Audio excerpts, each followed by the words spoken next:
College football is back. I'm Dean Legge. Welcome to the Dawg Post kickoff show.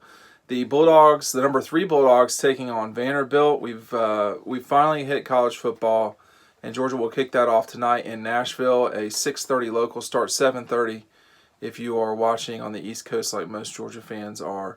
We expect a lot of Georgia fans to be in the crowd for this game, and it's a game that this team has been looking forward to playing for some time now. They've got a challenge on their hand. They are a 3-touchdown favorite, so they should win this game, relatively speaking, with not a lot of problem.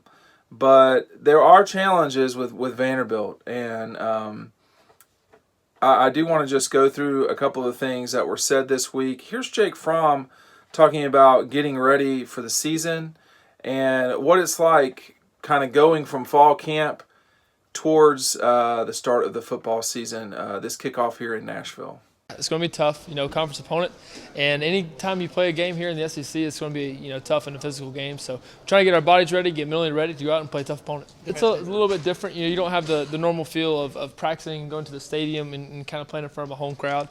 But it is what it is. That's what we signed up for, and we're going to go there and play our best game. Set the tone early. That's what we want to do as a team. We want to get tested early. We want to set the tone early, and that's what we want to do as a team. It'll be hard to do. I don't know. That's not up for me. I'm worried about what we can do on offense to score points. We do as a team and come out, set the tone physically, how fast we can play, how many points we can score, and how dominant we can play on defense. More experience to be able to go through all the different scenarios we have during camp, understand the grind of it, understand how to take care of my body was a big one, how to take care of my arm. That way I could be able to sustain during camp. So, and really get to help out and reach out and help the younger guys too was a big thing for me during this camp. Charlie's one guy on the offense who's really stepped up and really taking his game to the next level. He is he's winning on man coverage right now. He's catching the ball extremely well. He's running faster. His blocking's better than other, and he lost a couple pounds, and now he's moving better. So that's what obviously I want to see as a quarterback. Hey, how can you get open for me? But he's doing great. He's leading guys. He's leading guys in his room for sure. He's affecting guys in the offense all over the place. So that's what you want to see out of a 4-year tight end for sure. Yeah, I wish those guys nothing but the best for their seasons. But right now I'm trying to lock in, focus on Vanderbilt and how we can win that football game. It starts with our culture. How can we get these guys in our culture, understand what we're about as a football program and what we're about as a team. So how can they get in, assemble with us, and understand, hey, it's win now, and hopefully they're ready for that. As far as routine-wise, from my freshman year or before, really trying to take care of my body before we kind of get going on this, never-ending season. So you got to get mentally and physically ready for that. How have I grown? We're hitting kind of some deeper shots in practice, getting more accurate there with some of the deeper balls. The timing from the receivers is really starting to kind of all click and come together. So hopefully we'll be able to go out and play fast on offense and really be able to throw the ball around and be successful with that. It takes time, and it takes guys running really fast reps. Sometimes during camp, some guys' legs get heavy. It's hot out there, he gets tired, so you're not always getting the best 100% reps, and now, with game week, reps kind of come down a little bit. Now it's more, hey, how can we dial and focus and get ready for that? So, guys are really going hard for those reps. Make sure we get them. Make sure we're hitting them when we need to hit. From the outside looking in, depending on football knowledge, it could be different. For us, we want to be fast. We want to be physical. That's what we want to do. We want to get better as far as scoring in the red zone, and we want to get better on third down. So that's kind of the goals we have in our mind right now on offense, and get ready to attack and go into the first week. Yeah, hopefully Zamir's going to be ready to go. I know he's excited, and we'll see when his number gets called on Saturday. We're not really looking at anything on the outside. We're kind of zoned in. We're saying, hey, how can we get better in these 4 days of practice and a walkthrough day and really a mental day, and how can we get better to go play Vanderbilt? I remember like it was yesterday, and excited to go back into that stadium, play again, play Vanderbilt again. So we're excited, ready to go, and hope we can play great.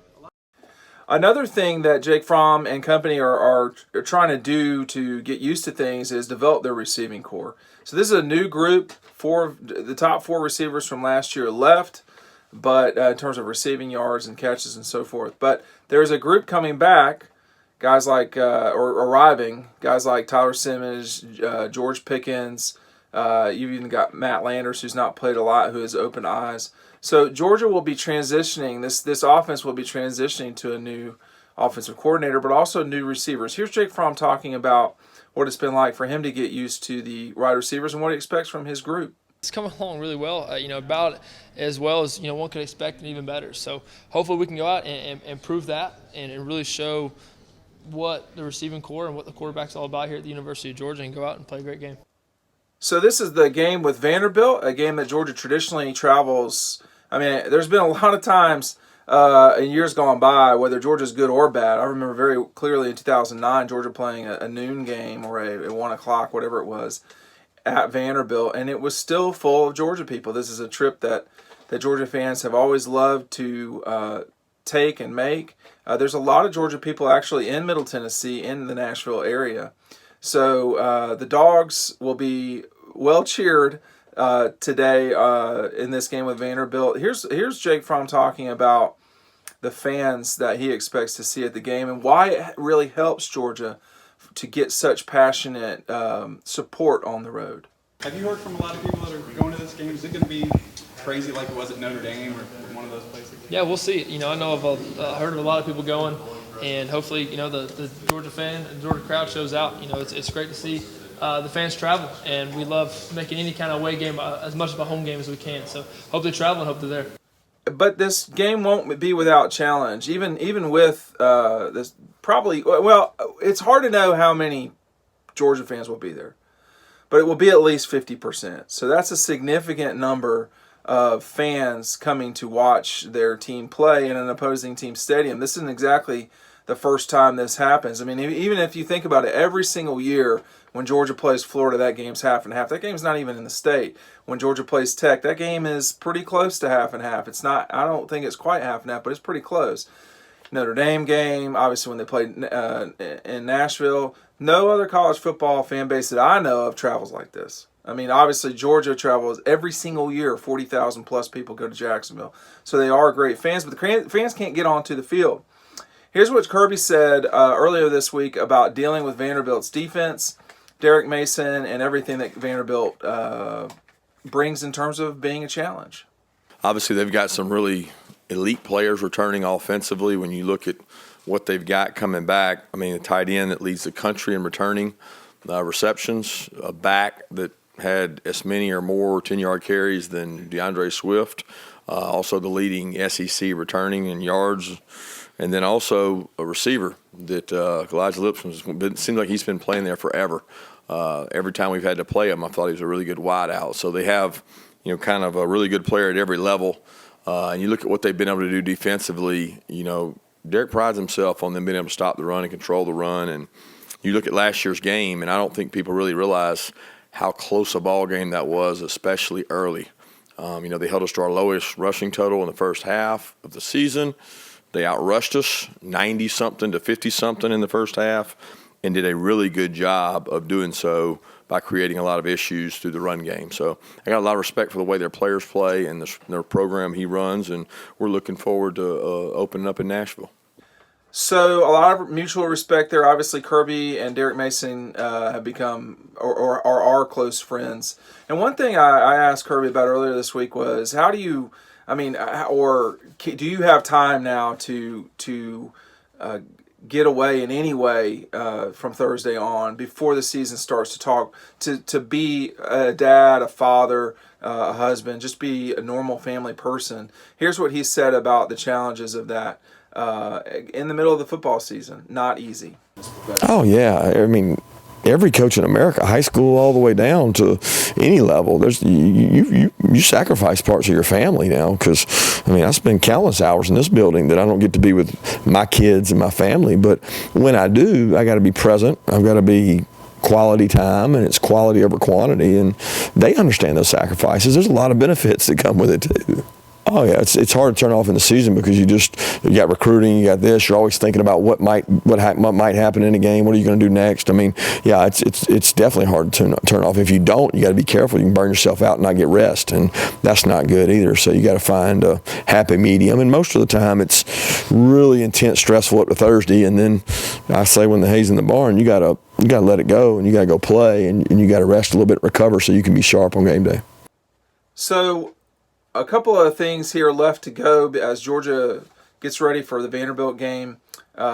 You start the season off on the road. That gives you the ability to play the conference game. You've only got 7 more conference games to go. That's an advantage for Georgia. No one else in the conference is opening their weekend. Is playing their opening weekend against a conference team. Obviously, Florida playing Miami, Alabama playing Duke, Oregon, Auburn,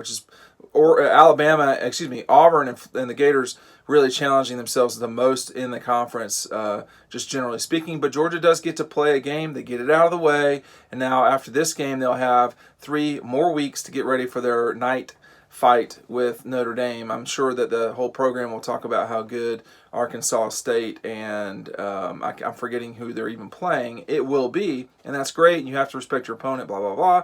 But this is about getting ready for Notre Dame and the rest of the season, because after that, they go straight through. It's nothing but conference. It's 7 games in a row until they deal with Tech. So it's a good start to the season to go and get this game out of the way. Now you're not doubling back to Tennessee and back-to-back weeks. That's always a struggle. I know that. I can speak to first-hand experience. That is not fun. So here's what Jake Fromm said about going up to play on the road in Nashville. I wouldn't say it's fun or relaxed, or I just say it's an intense. It's a focus. You got to understand that you're going. It's a business trip.